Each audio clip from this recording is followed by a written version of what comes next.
Now, for people who do live on base, the standard of living is very high, especially for parents of young children, but for people overall. I have visited a variety of communes. I've seen the way that property is distributed and shared happen in many different locations. And what I can say is I really didn't get any sense that people were deprived materially in terms of food, in terms of clothing or other accommodations.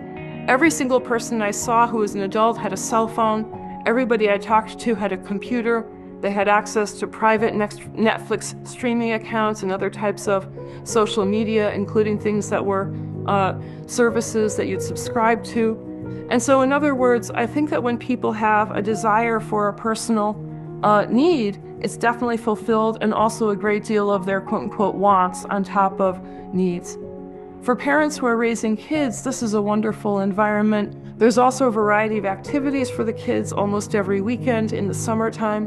When I was there, I stayed a few extra days so I could see the dinosaur exposition, where they brought in some puppets with very, very large dinosaur puppets, and the kids had a really wonderful time, and I did so too.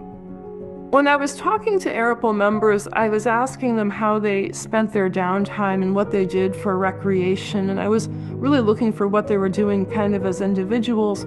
And yet the answer that they gave to me most often was, we like to hang out with each other. And I realized that when people had an option to socialize, what they really wanted to do was socialize in groups and socialize with members of the community. There's a game room where you can play pool and do other stuff like that.